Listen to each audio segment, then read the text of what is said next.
Mitoy kosa ny asa pampandrosoana ao anatin'ny commune ambanivohitra Bongatsara izay vao nametraka ilay antsointsika hoe abribus ao anatin'ny fokontany ao aminy manamorona indrindra ny lalam-pirenena fahafito moa izany tanàna izany misedra olana nefa izy ireo indrindra ny asa fanorenana ho an'ny vahoaka natao indrindra hanatsarana ny kalitaon'ny zava-misy eny an-toerana eny. Tato Bavawary. Misedra olana ny commune Bongatsara eo amin'ny fandrenana fodo-drafitr'asa iombonana ao anatin'ireo fokontany izany. Eto Amboanjobe manamorona indrindra ny lalam-pirenena fahafito no nametrahana ity toeram-piatsonana ny taxi brousse sy ny taxi be na abribus vaovao ity.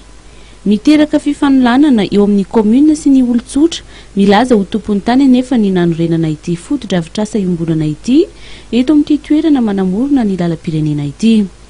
Nitondra fanazavana momba izay ny ben'ny tanàna Ramatoa Rabearso Antanirina.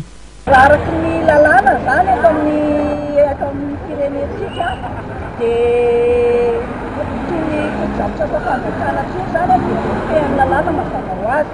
Mahitantsika izao zany dia miala 2020 fa miala ny acte international zany izy io zany efa tafiditra ao anatin'izay ka izay manko mahavolantsika vahoaka indraindray mieritreritra foana hoe misy tany dia eritreretina fa tsy mijery mihitsy an'ilay hoe lalàna fototra zany mifehany atao hoe fanorenana eto Madagasikara.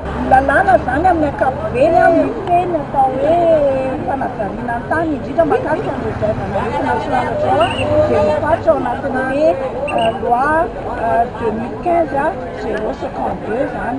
Fifanolanana momba ny fananantany araka izany no lasa miteraka disadisa manodidina ity abribus ity ka na ny commune na ireo olon-tsotra izay ampiasa sy tena mila tokoa itony fodo-drafitr'asa itony dia mitsipaka avokoa ny andravana indray izany mba ho fahafampony ny olo-tongana.